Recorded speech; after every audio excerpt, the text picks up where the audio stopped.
Yes, perfect. I started recording the session. Okay, good. Initially, I'm opening your class notebook. After opening this class notebook, what I'll do is simply, still it is loading. We'll see. We'll wait for a few minutes.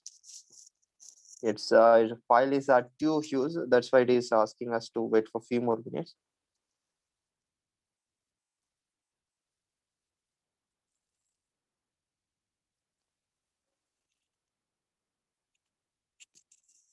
Yeah, it's open.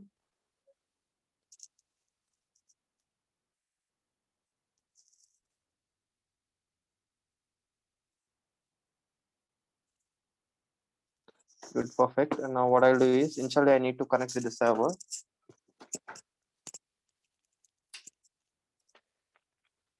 Yeah, it's asking me to connect without GPU. Yes, I'll connect without GPU. Nothing will happen. Yes, I'm connecting without GPU. Good, perfect. Everything is okay as of now. It's connecting with GPU. I'm going to the bottom of this page.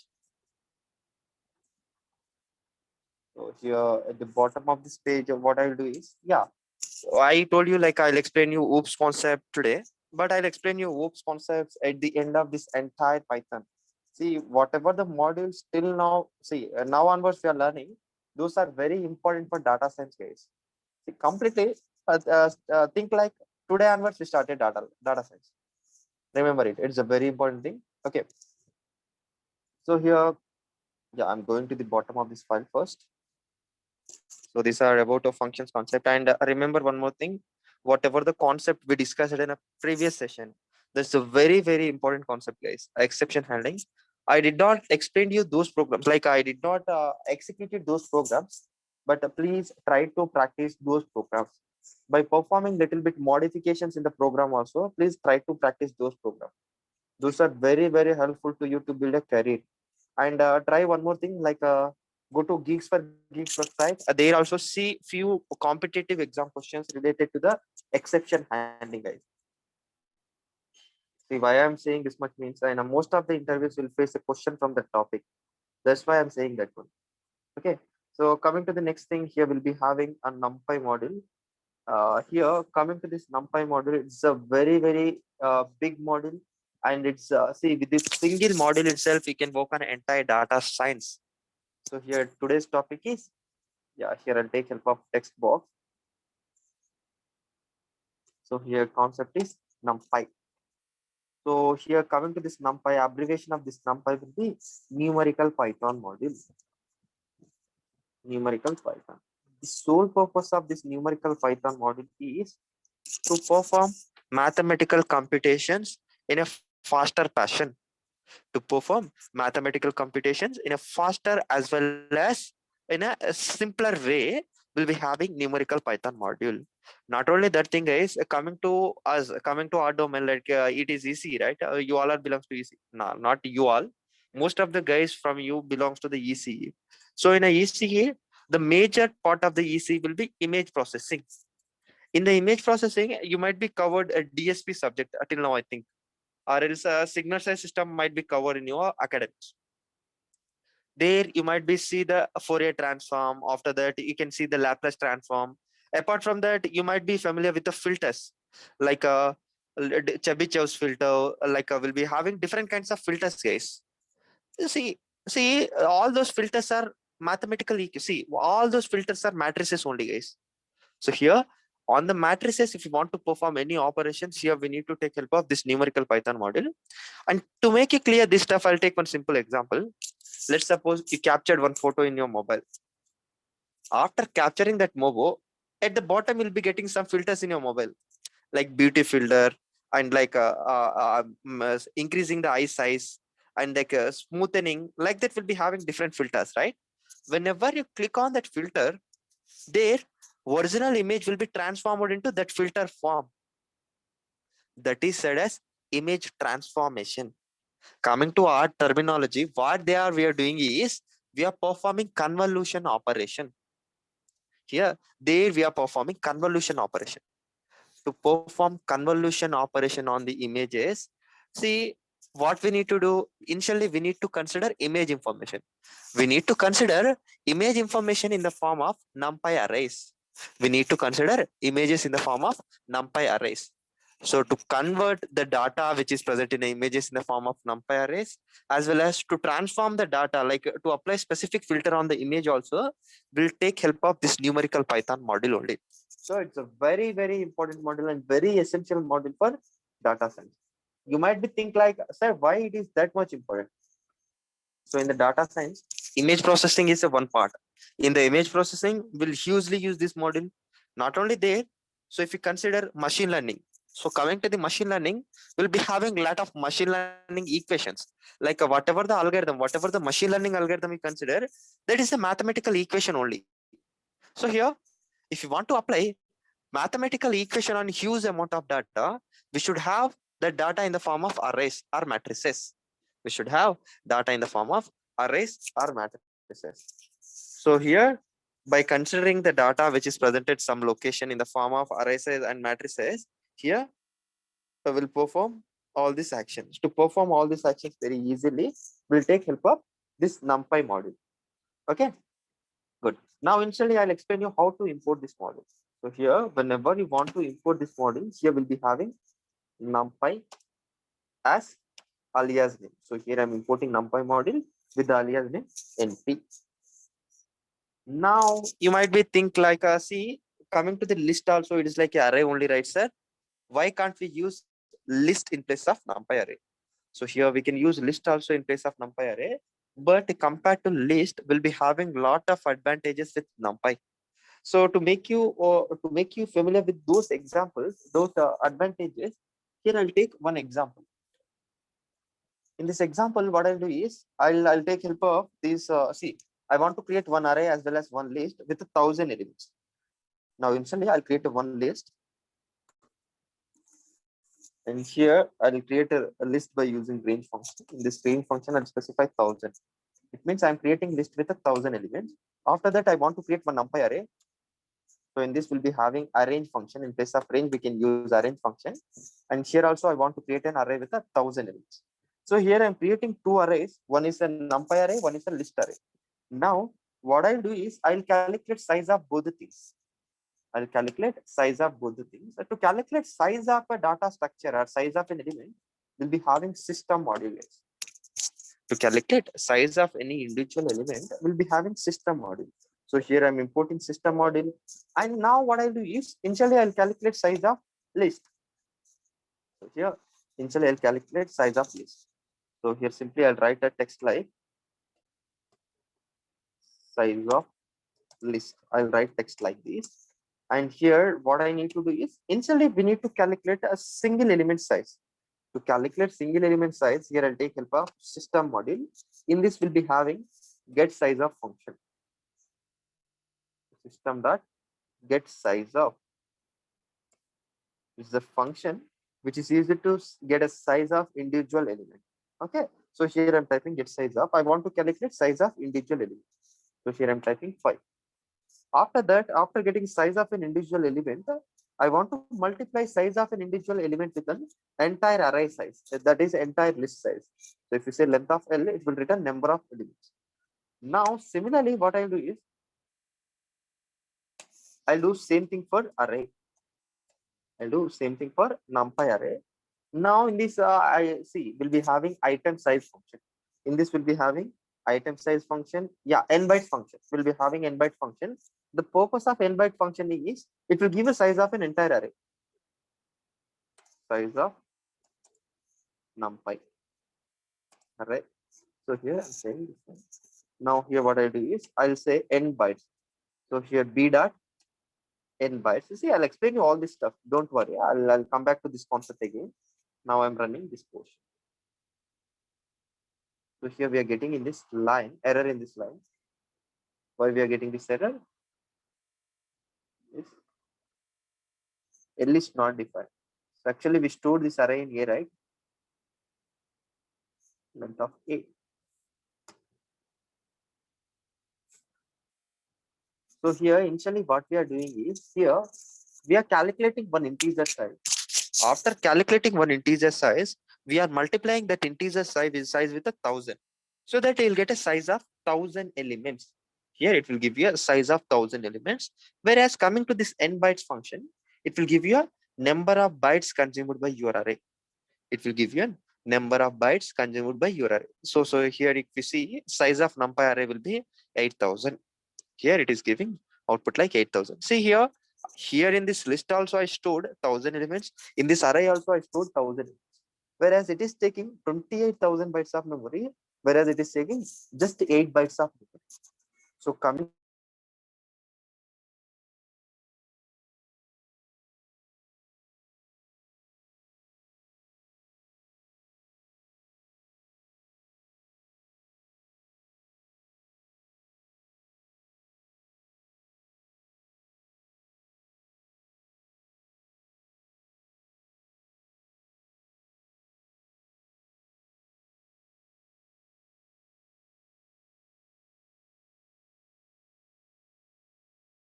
please keep your microphones in mute mode.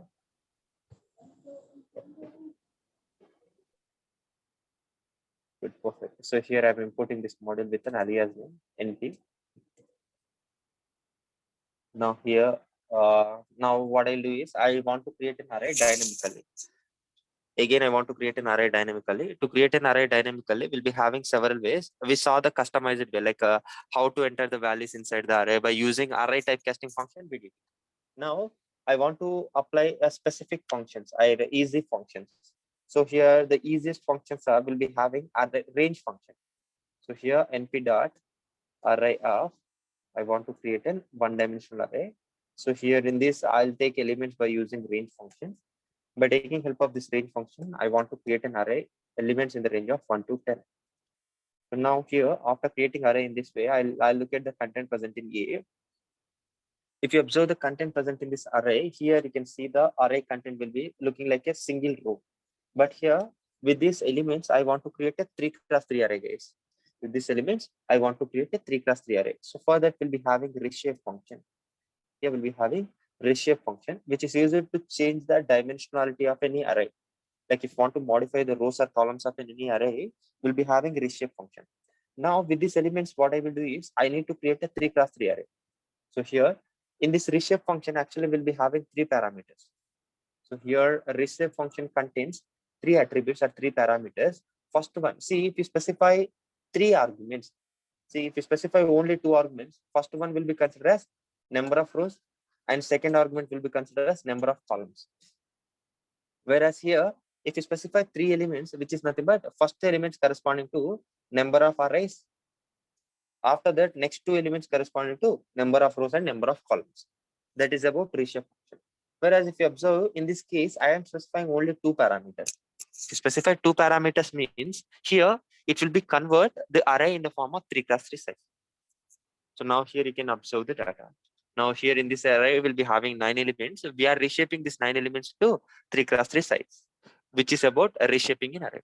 See here, after reshaping this array, if you observe the content present in A, if you observe content present in A, whatever the content initially is stored in an array, that content will be remain same.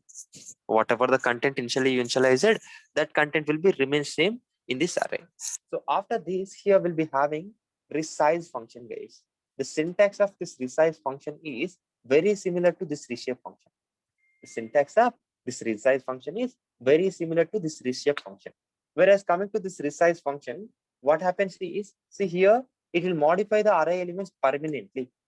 So whenever you resize the array, and after this, if you observe the content of A, that will be permanently modified like a 3x3. So whenever you want to modify the array content permanently, we can use a resize function. Whereas if you want to modify the array content for only one instance, at that time, we can use reshape function. It's about a reshape and resize function. Till now, we did not use 3 parameters in this reshape function, right? Yeah, before that, we'll see one more thing. That is, we'll be having arrange function. Yeah, we'll see arrange function. Then next, we'll come back to this reshape function.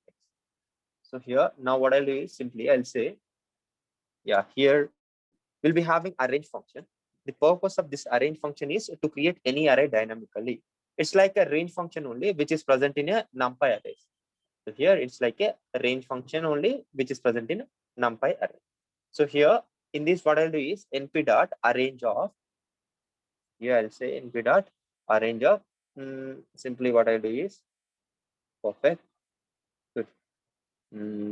Yes. Here we need to specify number of elements. Like I want to create an array with the elements in the range of 1 to 17. Okay. So I'm creating an array. After this, if you look at the content here, we are getting all the elements in a single row. Now with this, what I'll do is I'll reshape this array. Yeah, I'll reshape it in the next line so that it will be very comfortable to you. So whenever we create an array, by default, it will give you an output in a single row. Okay. Now what I'll do is I'll reshape this array with the size of 4 cross 4. 4 cross 4. So here we created a 4 cross 4 array. But now what I'll do is I want to create this array into two parts. I want to split this array into two parts, and each array should have size of 2 cross 4. So here I'm creating two arrays. That is number of arrays I'm specifying like 2, and I want to create two cross 4 arrays. So remember guys, whenever you are performing this kind of operation, if you perform multiplication between these elements, it should be equal to number of elements. 2 into 2, 4, 4 into 4, 16. And here 4 into 4, 16. So here if it is equal, their multiplication is equal to number of values. On that way, we can reshape. If those elements are not matching, whenever you multiply, both the values are not same, it means we can't perform this reshaping operation. So now here you can see, here we are creating two arrays. So here it is the first array till 8, 1 to 8 will be having one array. After that, 9 to 16 will be having one more array. Here in the it is these are the two arrays. Okay. So after this, see here it is about creating an array, and after that it is about reshaping an array. After reshaping this array, see here reshape also similar to this one only, and we'll be having one more function, guys. That is linspace function. So we saw the shape function, sorry, range function, arrange function, and the one more way to create an array is we'll be having a linspace function. The purpose of this linspace function is, see here it is also a function which is used to create array dynamically, but the syntax of this linspace function is little bit different to that numpy arrays, like arrange function and range function. It is a little bit different. So here in this linspace function, first parameter will be starting value, second parameter will be ending value, and here next parameter will be number of intervals. It means with how many intervals you need to divide this data. With how many intervals you want to divide this data. That is about, yeah, someone is saying good evening. Yeah, tell me what's your doubt? If any, let me know.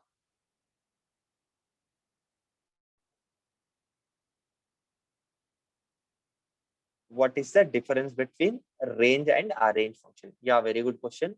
So coming to this arrange function, it's a function, built-in function present in a numpy array. So whenever you create an array by using arrange function, by default, it will create you an array. Whereas coming to the range function, it is to consider sequence of numbers will be having range function. So by using range function, if we want to consider, if we want to create an array, here we need to apply array typecasting function. So this range function will store a sequence of data. We are storing this sequence of data in the form of array. That is about range and arrange functions. So please explain once about linspace. I did not complete a linspace again. Sorry, still I did not finish it. Okay, I am going through that one only. So coming to the linspace function, in this linspace function, we need to specify, it is like a same range function only or arrange function only, but will be having one difference. Like there will be specified third parameter as a step size. Okay. Whereas coming to here, last parameter corresponding to number of intervals. Like here, what I need to do is in the range of 1 to 10, in the range of 1 to 10, I want to divide all these values with the 10 equidistance values. With the 10 steps, I need to divide this thing. Okay, so it means it will be considered 10 equidistance values between 1 and 10. So here it will give you equidistance values means here it will give you 1 to 10. It's about this linspace function. Yeah, Venkat, tell me what's the problem? So after this, now what I'll do is here I'll say np dot linspace of, in this linspace function, what I'll do is I'll say 1 comma 10 comma 100. Now what I am doing is I am dividing 1 to 10 scale of values with 100 equidistance values. In this range, I want to consider 100 equidistance values. I'll get to know now. So here, these are the 100 equidistance values between 1 to 100. It's about linspace function. Remember guys, syntax of linspace function will be, here we need to specify starting value, ending value, as well as number of intervals. So here number of interval means with see 1 to 10 range of values, with how many equidistance values we need to divide it. That's about linspace function. Okay, and mostly we'll use this linspace function while plotting a graph. While plotting graphs, mostly we'll use this linspace function. Apart from this thing, we'll be having a lot of built-in functions present in this module. Out of all, first one is an empty function. So here, np.empty is the function which is used to create an array with the garbage elements. So here, coming to this empty function also, here with the whatever the size we want to create an empty array, we need to specify size of that empty array. In this here initially, we need to specify size of an array. Let's suppose I want to create a 2 cross 2 array. And here we can specify data type also. Till now I did not specify, though now I'll specify. So here I'll specify integer. Okay, integer 64-bit extension. Whatever the extension you want to specify, you can specify that stuff also. So here it is creating an array with a garbage element with the size of 2 cross 2. It's about empty function. After this empty function, see here in this empty function, we can specify 3 parameters also. See, remember, whenever you are creating array, on that array, if you specify only 2 parameters, means those 2 parameters corresponding to number of rows as well as number of columns. Whereas in any function, if you are specifying 3 parameters, means first parameters corresponding to number of arrays and next 2 parameters corresponding to size of an array. So here I'm creating a array. So here I'm creating 2 empty arrays. Sorry, here we need to specify these dimensionalities in a list.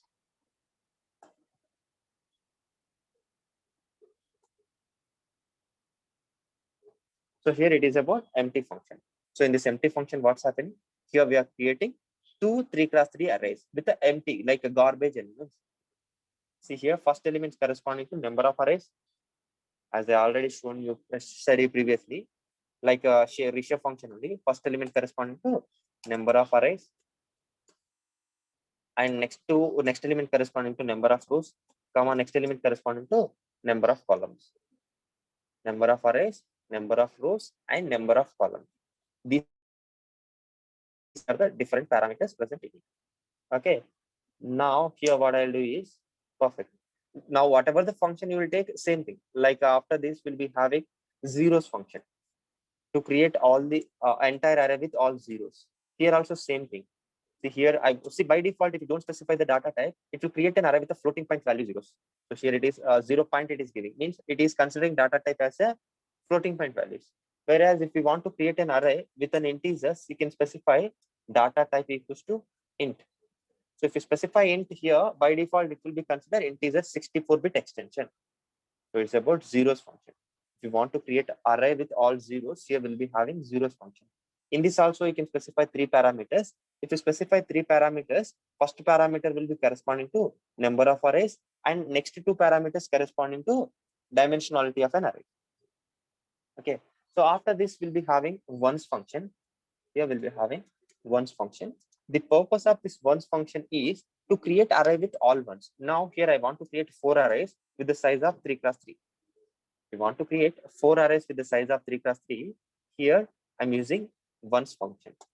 And in this ones function also, I'll specify dimensionality. Like I'll specify data type. I'll specify d type equals to integer. Okay, I'm running this portion. So here, if you observe this portion, here we are creating 4 3 cross 3 arrays with the integer data type. It's about ones function. To create an array with all ones, we'll be having ones function. After that, we'll be having I function.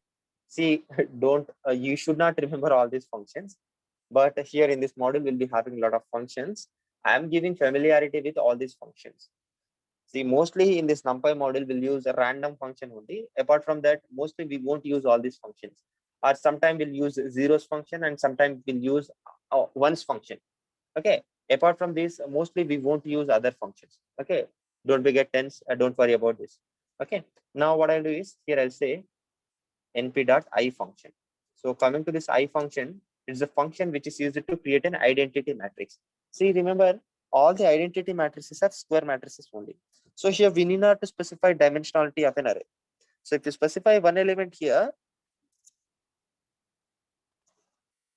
that will be considered as number of rows and columns. So here I'm saying 3. So here it will create a 3 cross 3 identity matrix. It's about I function. To create an identity matrix, we'll use I function. After that, we'll be having identity function also. By using this identity function also, we can do it. Okay. Now here what I'll do is, I'll say np dot identity. There is no difference between both the function. Both will do same task. So here if I specify 3, it will also give same identity matrix. It's about I and identity functions. After this, now what I'll do is, we'll be having several functions like how to transpose an array and how to inverse an array. We'll be having such kind of functions also. We'll do that now. Now here what I'll do is, see, I'll look at the content present in B first. See here in the array B, we'll be having this content. Now what I will do is, I want to transpose the data present in this array. So here, I want to transpose the data present in array. So here I'll say a dot transpose data transpose. So here it is about, sorry, A, not A. Here I want to transpose the data present in B. I think in A as well as B will be having same data. Yes, someone pinged again in chat. Is Vivo. What happens? Any problem to anyone? See, if we have any problem, let me know. Please don't message in a chat always. So if you message in a chat, I'll be get disturbed. Okay.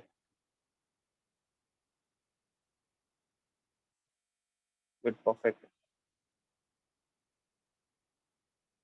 Sorry for the interruption. So here transpose is a function which is used to transpose an array, like converting rows in the form of columns, columns in the form of rows. We'll use transpose method. Not only transpose method, we'll be having capital T attribute also. By applying this capital T attribute also, we can perform this action. So if we say a dot t, it will perform same action, guys. Here also we are performing transposing operation only. Here also we are performing transpose operation only. And the next we'll be having random function. It's a very, very important function. The purpose of this random function is see here, what we are doing is we are taking help of random module in this NumPy module. See, it's a huge library. NumPy is a huge library. In this library, we are taking help of random function. In this, we'll be having rand function. The purpose of this rand function is to take the numbers from uniform distribution. To take the numbers from uniform distribution, we'll be having a rand function. So in this rand function, if you specify only one element, so here if you specify only one element, or see, one element means, if let's suppose I'm specifying 4. If you specify 4 here, it will generate 4 random numbers. So whenever you specify only one element in this, it will specify that many number of random elements in the range of 0 to 1. It is about uniform distribution. Whereas now what I'll do is, I'll specify 2 values. Let's suppose here in this rand function, previously we specified only one element, right? Now I'll specify 2 elements. If you specify 2 elements in it, first element will be corresponding to number of rows, second element will be corresponding to number of columns. So here it will create a 4 cross 4 array with the size of, see, with the elements from a normal distribution, like a uniform distribution. From the uniform distribution probability values, you'll get all the values in the range of 0 to 1. Here it is created 4 cross 4 array. If you create a 4 cross 4 array within the range of, so not 4 cross 4 array, if you want to generate a random numbers in the range of 0 to 1, here we'll be having a rand function. So it will follow the uniform distribution. If you are not familiar with it, I can go through the probability concept. On that, if you type a uniform distribution, you'll get a description regarding that. Okay. Uniform distribution. If you are not familiar with it, remember, like, so here it will give all the values in the range of 0 to. After that, we'll generate a number in the range of C. If you want to generate numbers from normal distribution also, we can. So coming to this normal distribution, it will contain positive values as well as negative values. In this, 92% of values present in the range of -1 to +1 only. 95% of values. A remaining 5% of values also lies in the range of -4 to +4. Now, in the random NumPy library, in the random module, we'll be having a random function, stands for normal distribution function. In this normal distribution function, we will work on same thing again. So now I want to generate a 4 random numbers. So if you say 4, it will generate 4 random numbers in the range of -4 to +4. in this minus 4 to plus 4, 95% of values lies in the range of 0 to 1 only. Okay. Now what I'll do is, sorry, minus 1 to plus 1 only. Now I need to create the same kind of array by using this random function. So here I'm saying np dot random dot random function. Okay, coming to this random dot random function, by using this function also, I'll generate a random numbers. But these are the numbers which contains either both positive and negative numbers. Yeah, it contains both positive and negative numbers. I'm creating 4x4 array again. Okay. Now what I'll do is I'll create a random array by using randint function. Now what I need to do, see here, I generated an array with a random numbers which are scaled in a smaller range, that is in the range of either minus 4 to plus 4 or 0 to 1 range only. But I want to generate a random numbers in the range of integers, in the range of specified integers. For that, we'll be having in the random model, we'll be having randint function, as you're already familiar with this function. So here np dot random dot randint of, here what I do is I need to generate a random number in the range of 1 to 100 first to for checking purpose.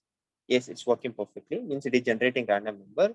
Now what I need to do is I want to generate, see in the NumPy library, here I need to take it of random model. In this random model, we'll be having randint function. In this randint function, here what I'll do is I need to generate 10 random numbers in the range of 1 to 100. In this way, you can generate any number of random elements. So after this, after generating a 10 random integers, now what I'll do is, so here it will give you a one-dimensional array. Now, if you want, you can reshape it. So now what I'll do is, I want to reshape this array with a 2x5 size, means 2 rows and 5 columns. It's giving an error. Reshape is not defined. So here I specified comma. Actually, we need to specify dot here, right? Comma 5.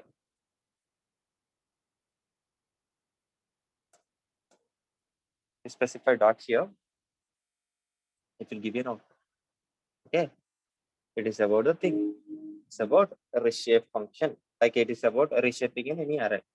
So after that, it will be having will be having concept called slicing.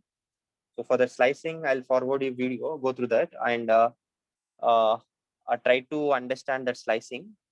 Yeah, if you won't understood from that video, let me know in the next class so that I'll clear the doubts and I'll start one more new concept.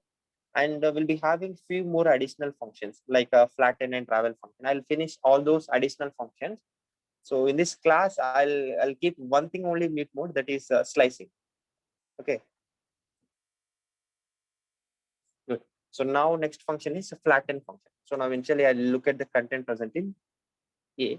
So here it is the content present in an array. Now I'll look at the content present in B.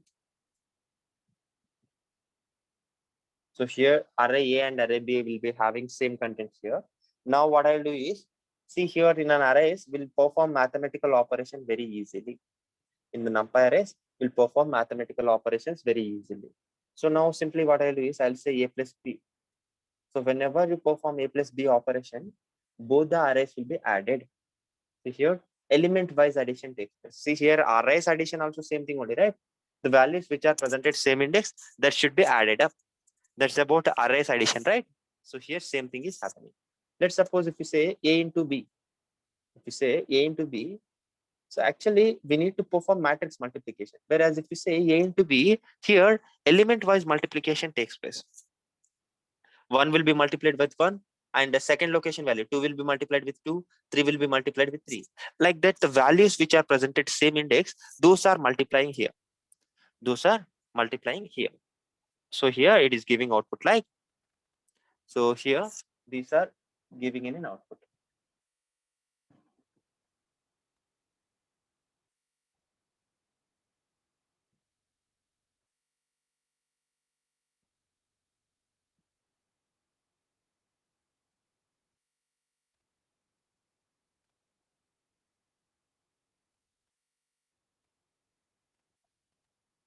Yeah, just wait.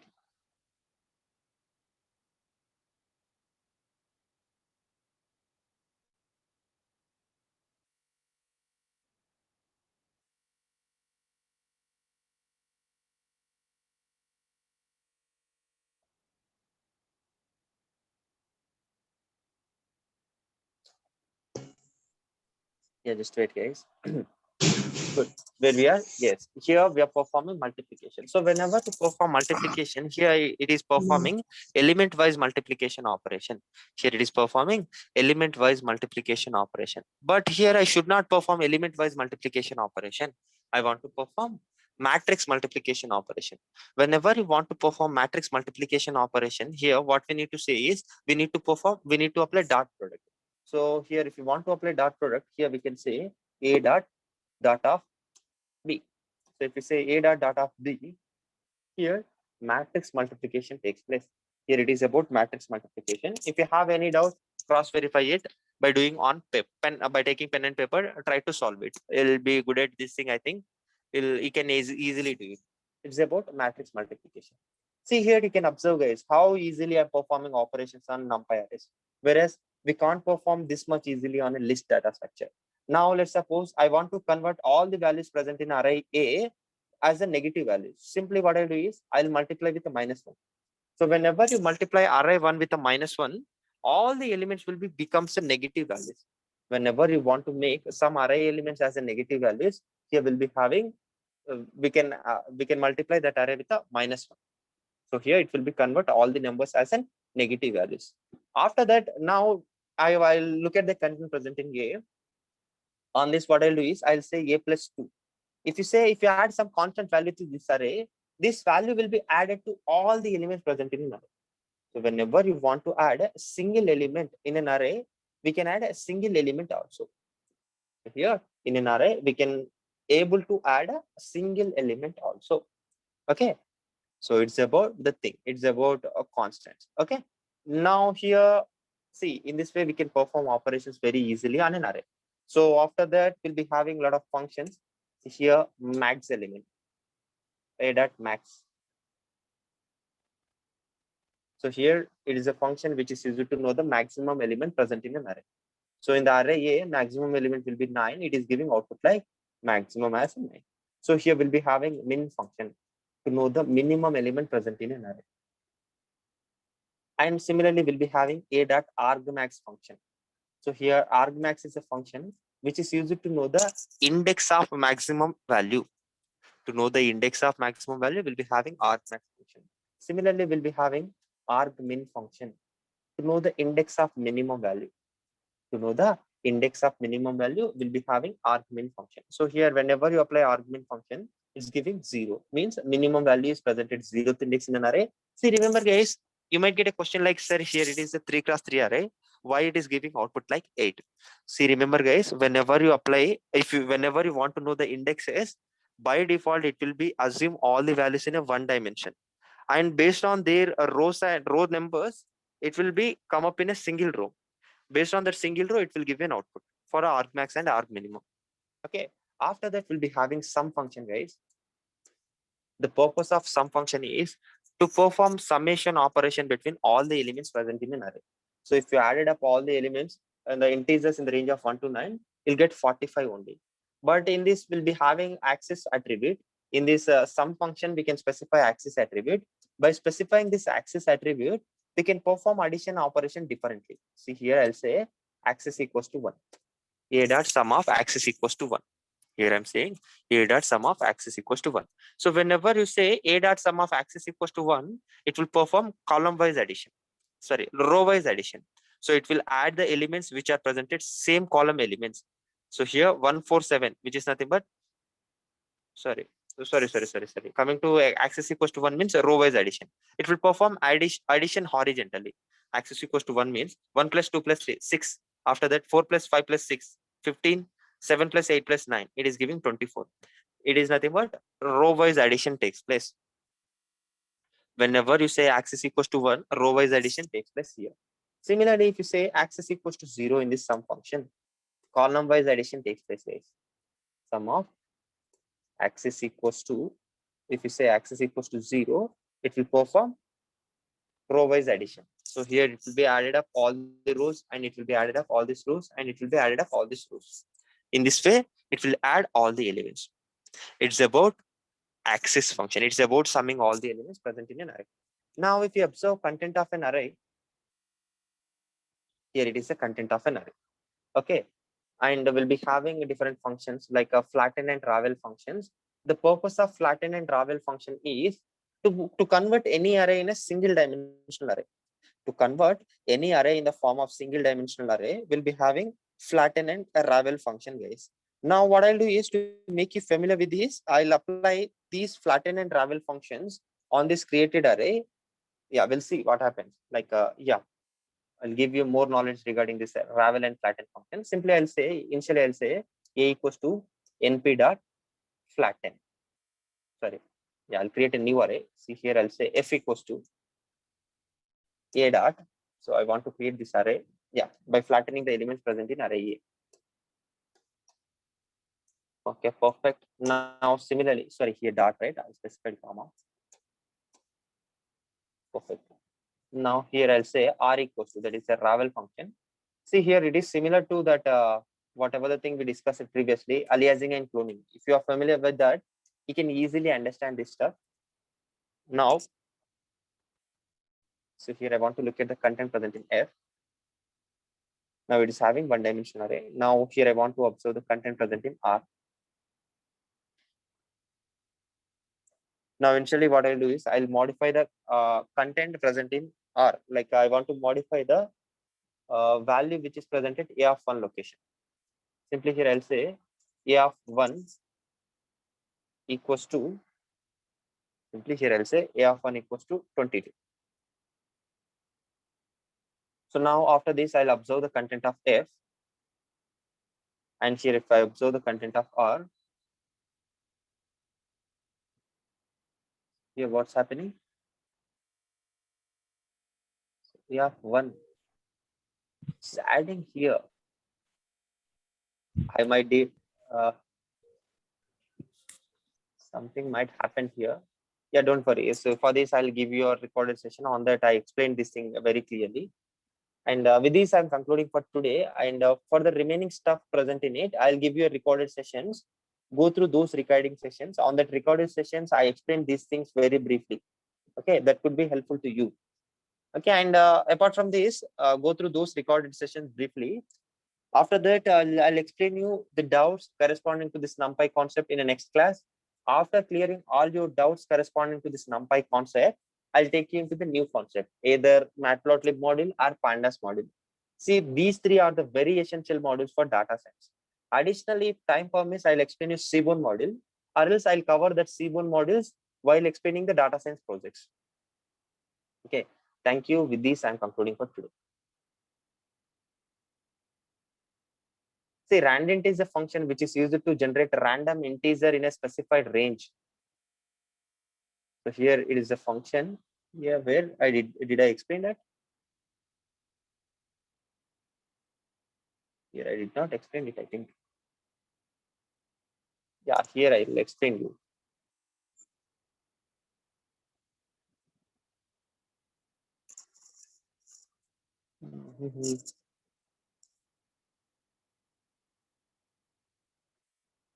Who is that? Thanks a bye. Wow.